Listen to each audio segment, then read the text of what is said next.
Reforma electoral regresiva, democracia incluyente es absolutamente necesaria para el ejercicio de la libertad.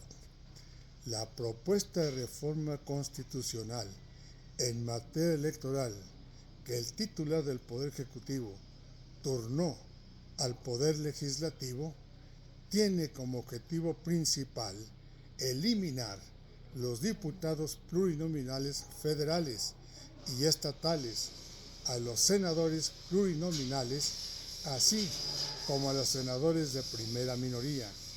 Ese objetivo del señor AMLO constituye, sin duda, un severo golpe a la vida democrática de México, una democracia construida en los últimos 3 años, que hoy pretende sustituirla por el modelo del priismo despótico, autoritario y antidemocrático que ya habíamos superado.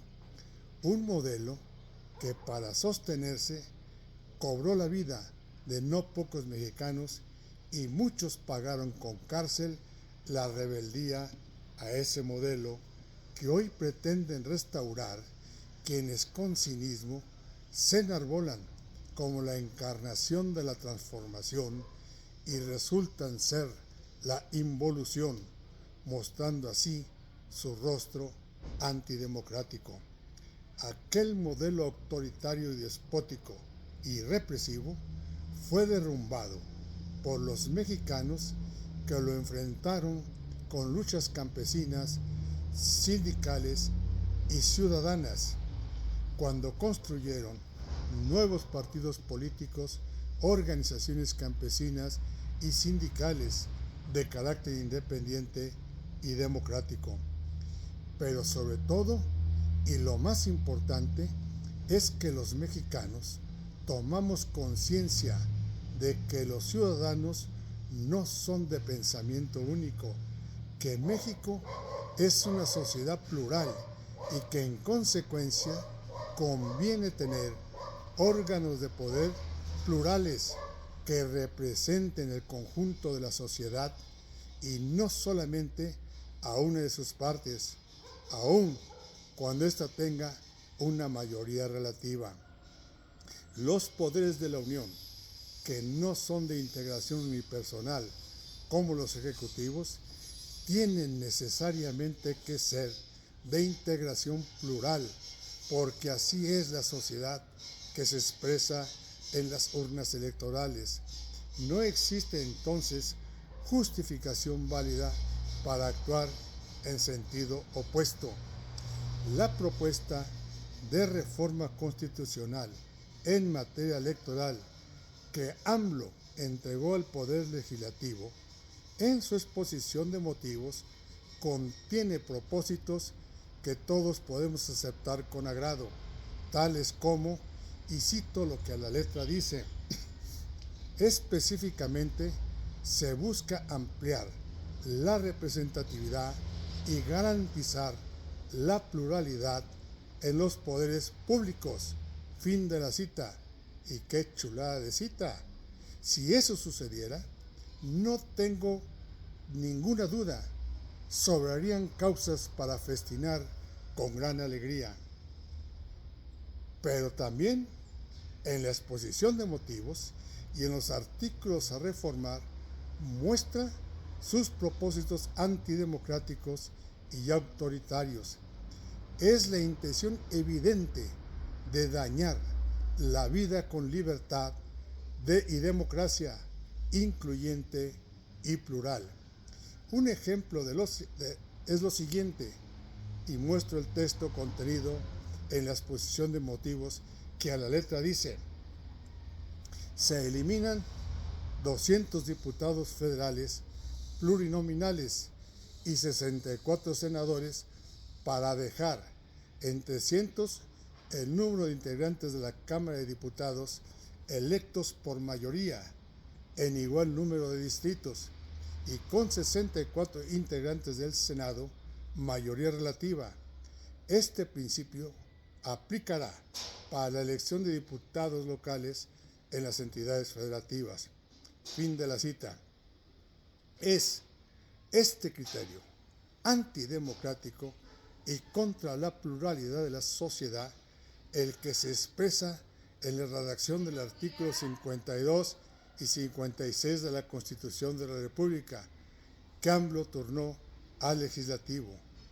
El criterio anterior es el que también propone AMLO para las legislaturas en los estados, al señalar que, y cito textualmente, inciso B, las legislaturas locales se integran exclusivamente con diputadas y diputados electos según el principio de votación de mayoría relativa. Fin de la cita. El texto deja muy claro que no se está ampliando la representatividad y tampoco garantizando la pluralidad. Y no es así porque lo que se propone es eliminar la pluralidad y dejar sin representatividad a las minorías electorales.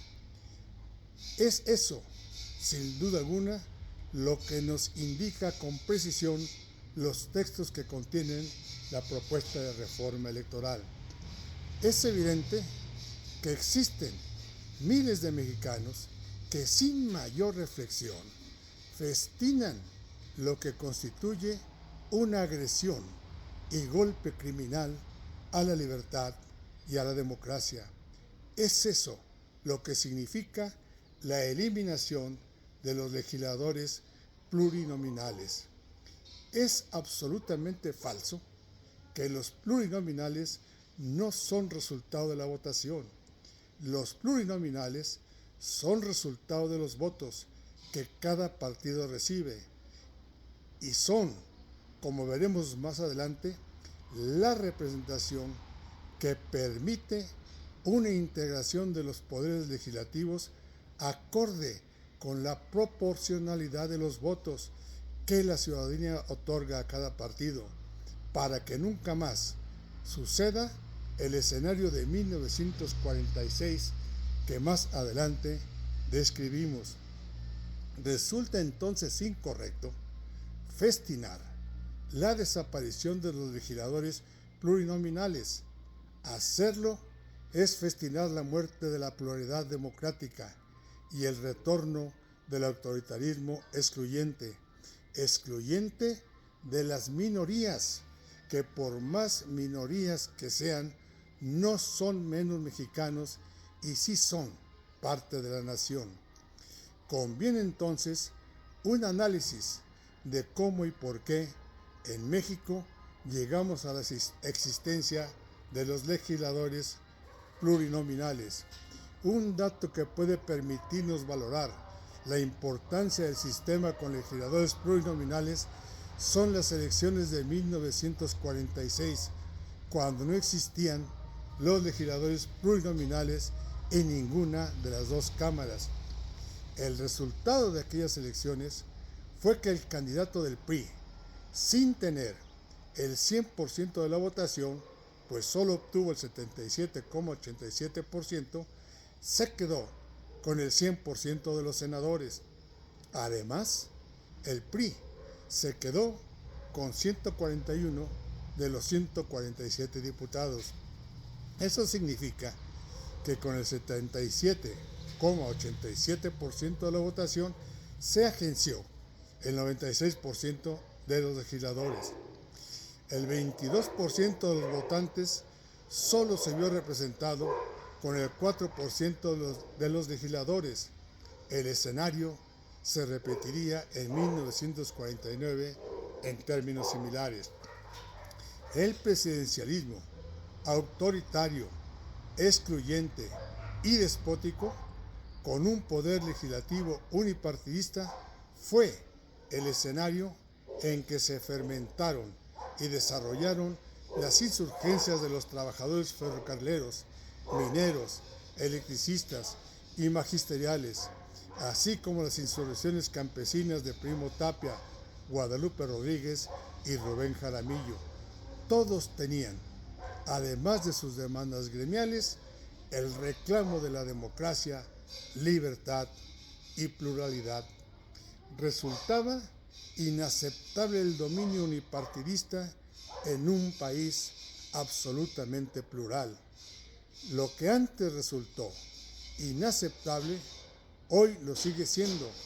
Además, porque hoy somos un país más plural y más diverso. Como resultado de las insurrecciones civiles de los obreros y campesinos, e incluso en algunos casos de sublevaciones armadas, en el año de 1963, desde la Presidencia de la República, buscaron atenuar la presión. Para ese propósito, diseñaron un mecanismo para incorporar a los partidos cómplices del poder. Fue entonces que se establecieron los diputados de partido. Para tener derecho a los diputados de partido, se requería obtener un mínimo del 2,5% de la votación total y con ello obtener 5 diputados que podían acrecentar obteniendo un diputado más por cada medio punto porcentual adicional al 2,5%, pero jamás podrían rebasar los 20 diputados de partido.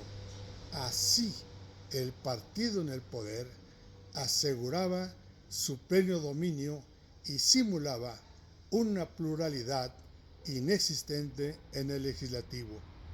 Los diputados de partido fueron resultado de una reforma diseñada desde el gobierno, pero aún así es necesario valorar en su justa dimensión la presión que significó las movilizaciones sindicales y campesinas a las que ya hicimos referencia, que modificaron sustancialmente el escenario parlamentario de las elecciones de 1946, abriéndose paso, no sin dificultades, a la integración de órganos legislativos que reflejaran con más fidelidad la pluralidad contenida en la sociedad. Nunca más poderes legislativos excluyentes y unipartidistas, porque la sociedad mexicana no es así.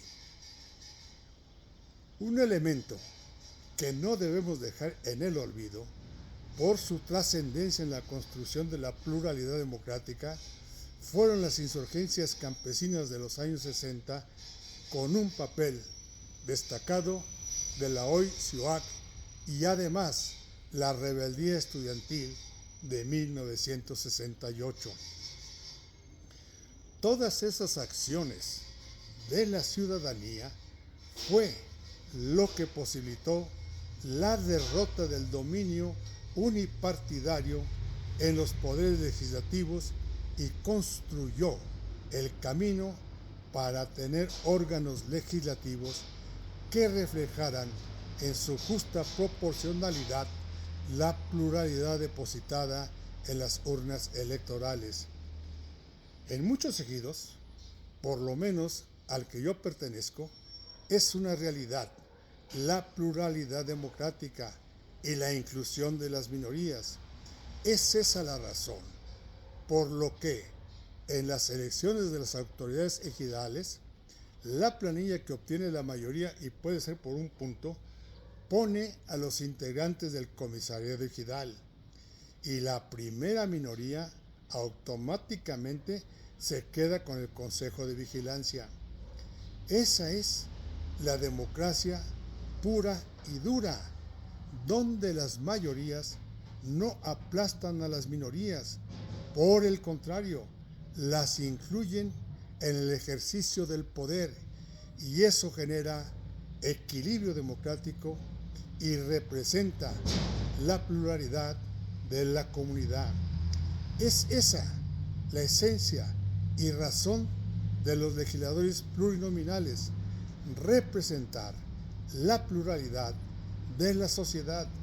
La sociedad no vivirá en democracia si la mayoría aplasta o margina a las minorías. Nunca más el poder absoluto para una de las partes, como sucedía en la superada vida antidemocrática y autoritaria de la era priista. las luchas de los demócratas mexicanos dieron resultado y se reflejaron en la reforma electoral de 1986, lo que significó un avance importante que debe ser irreversible en la vida democrática y plural de México. En esa reforma establecieron las normas jurídicas para que el Poder Legislativo, senadores y diputados se constituyera con diputados y senadores de mayoría relativa y otros de representación proporcional, también conocidos como plurinominales. En el año de 1996, como resultado de otra reforma, se instituyeron los senadores de primera minoría. El resultado de las sucesivas reformas permitió contar con un poder legislativo integrado por 500 diputados, de los cuales 300 son de mayoría relativa y 200 de representación proporcional.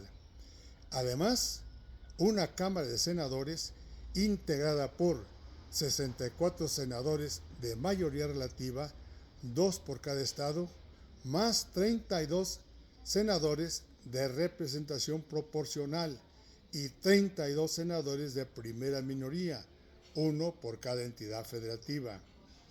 Conviene evaluar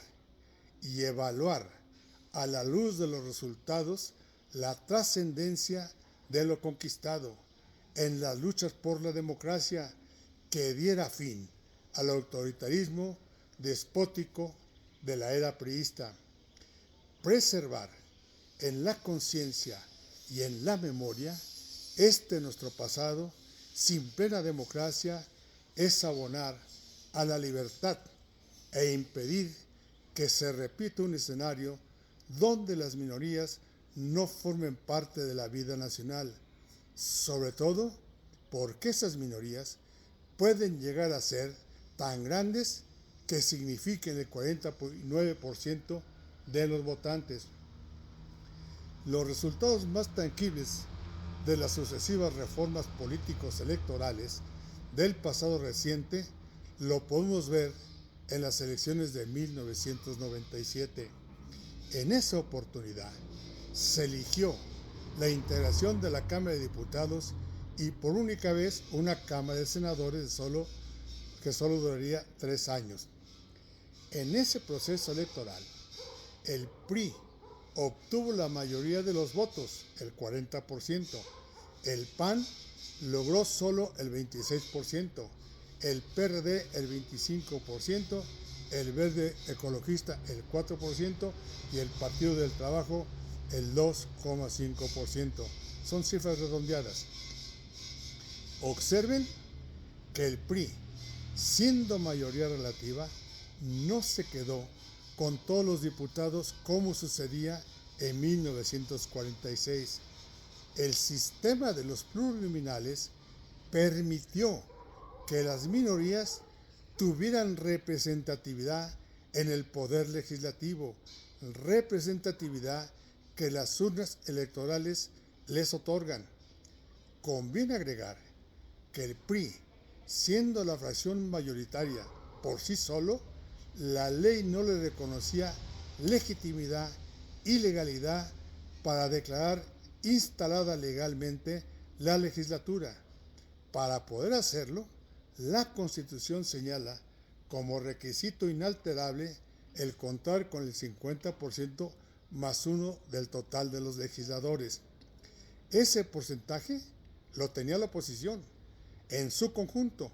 Por lo tanto, la fracción parlamentaria mayoritaria tenía que pactar acuerdos con la oposición, ya que el efecto de los plurinominales le otorgaba un poder real que los votos ciudadanos le adjudicaron a la oposición.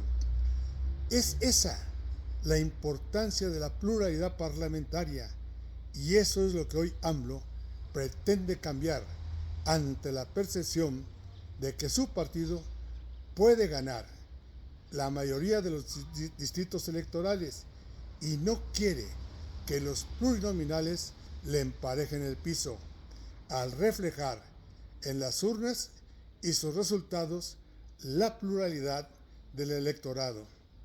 Los cambios que hicieron posible que en el poder legislativo tuvieran lugar las minorías, que siendo minorías son parte de la nación, fueron entre los más destacados los siguientes. Primero, la existencia de un organismo autónomo que organizara y calificara las elecciones. Primero fue el IFE como órgano autónomo y ciudadano a partir de 1996 y luego se convertiría en el Instituto Nacional Electoral. Segundo, por fin las manos del gobierno quedaron fuera de la organización, realización y calificación de las elecciones. Ya no podían tumbar el sistema como en 1988, con Manuel Bartlett, hoy ilustre aliado e ideólogo de quien propone una reforma electoral regresiva. Tercero, la seguridad de la credencial del elector y un padrón electoral confiable son dos elementos importantes en la democracia electoral. Cuarto, muy importante y trascendente, una reforma que establece a partir de 1993 la insaculación de los funcionarios de casilla. Todos esos son valores democráticos que no debemos perder. Son el complemento y garantía de representación proporcional en los órganos legislativos.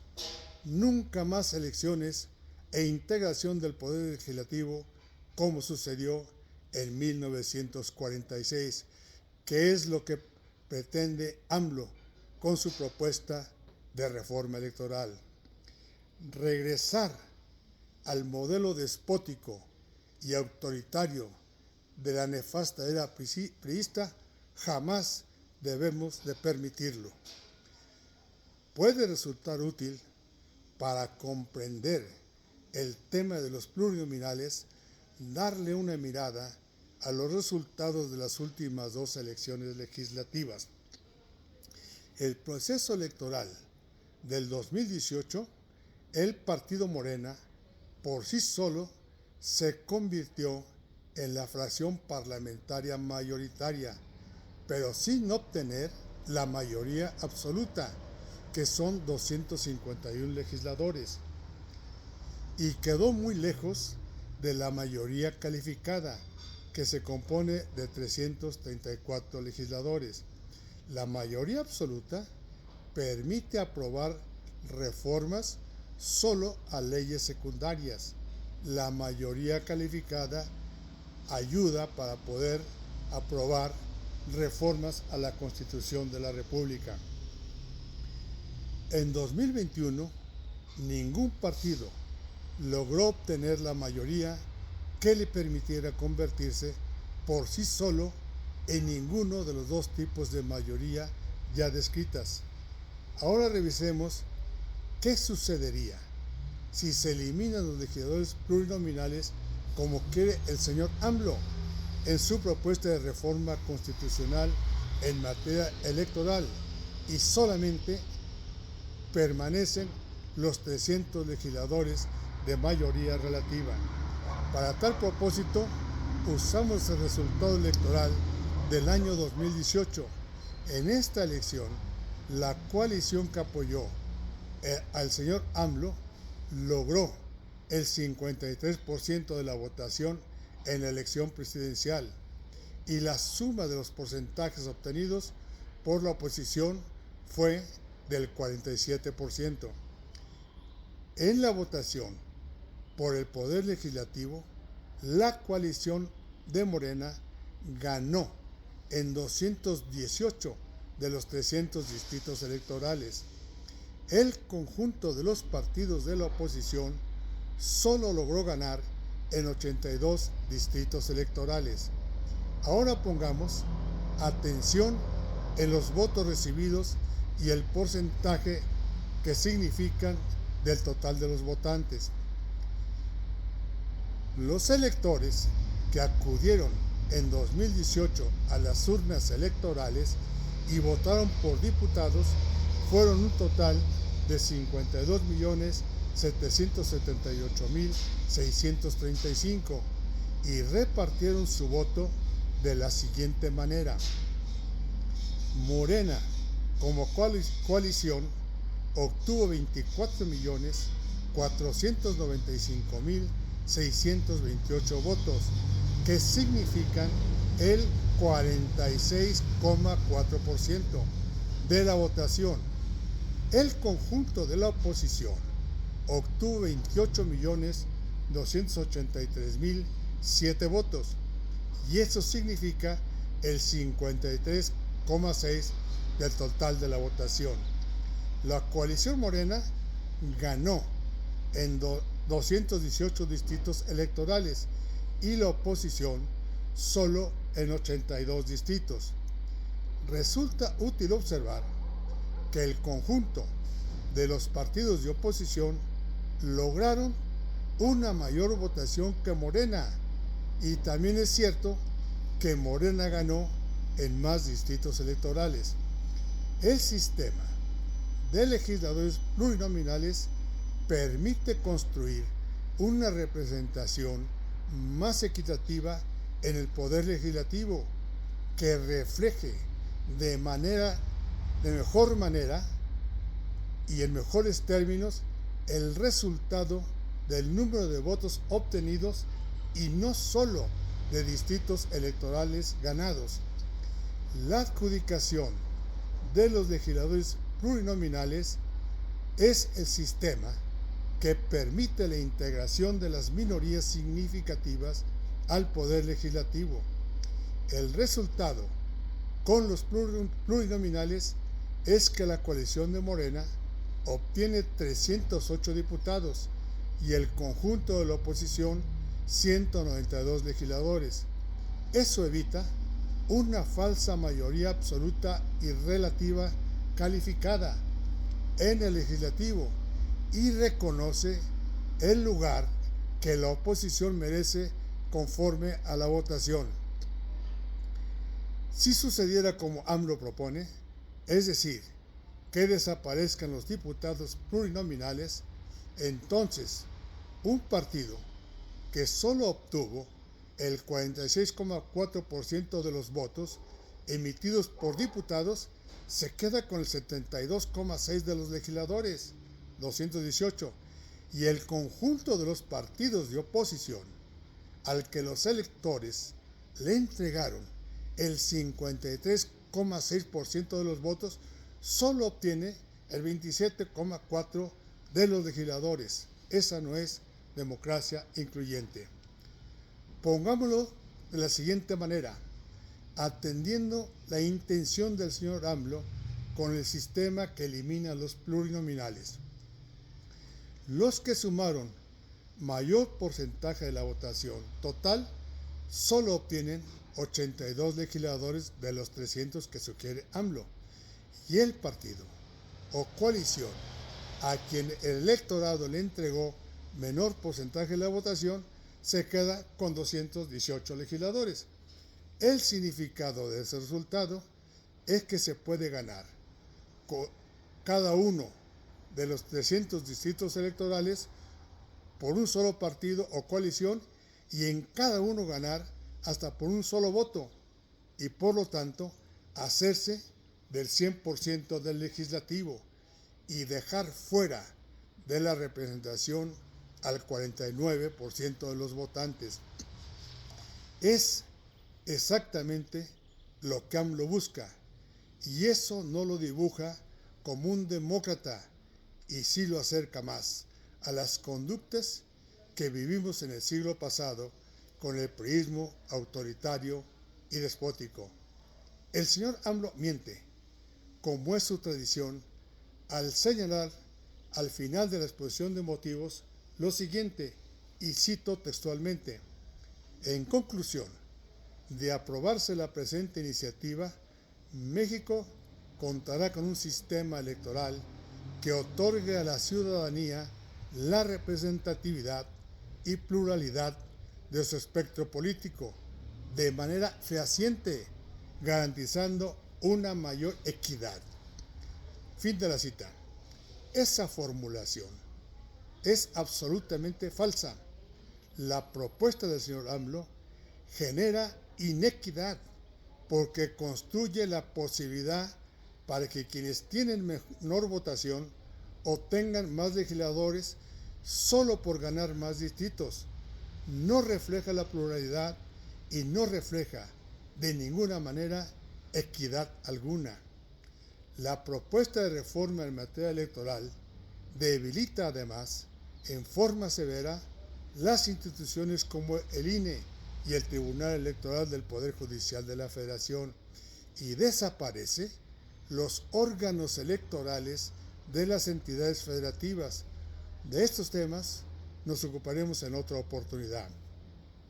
Lo cierto es que la propuesta de AMLO tendría un resultado desastroso porque construye una sociedad monolítica de un solo polo, otorga el poder a una sola corriente de pensamiento y deja fuera de la vida nacional otras maneras de pensar y actuar.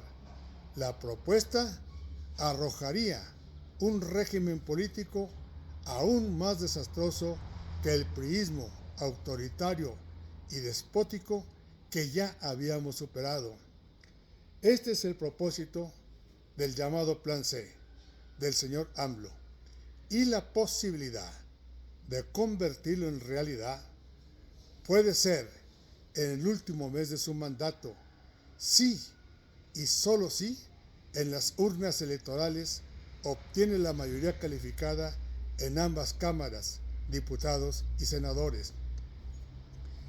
La 66 legislatura, que será la próxima, inicia su periodo el día 1 de septiembre del año 2024 y el mandato del señor AMLO concluye el día último de ese mes y año. Por lo tanto, si obtiene las mayorías calificadas, la democracia y pluralidad se convertirán en cosas del pasado y la venganza del señor AMLO por sus dos derrotas electorales se convertirá en una realidad. La herramienta para impedir el desastre está en la boleta electoral.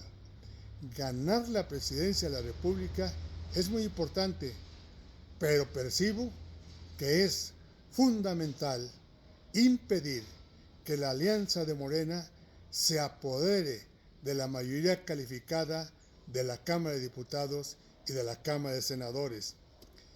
Es verdad que AMLO y su alianza tienen una gran aceptación, pero también es verdad que no es la mayoría de los 100 millones de electores que actualmente integran el padrón electoral.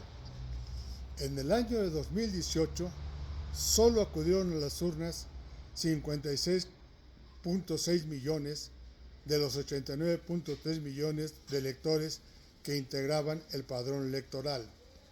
Por AMLO votaron solo 30 millones y 60 millones, cifras redondeadas, se repartieron entre la oposición o simplemente no votaron. En las elecciones intermedias del año 2021, con un padrón electoral integrado por 93 millones de electores, Morena y aliados obtuvieron solo 24 millones de votos. En la revocación de mandato, solo lograron 15 millones de votos en favor de AMLO. Hoy, el padrón electoral es de 100 millones de electores. No tengo duda, la posibilidad de impedir la destrucción de la vida e instituciones democráticas es una posibilidad real y solo depende de los votantes.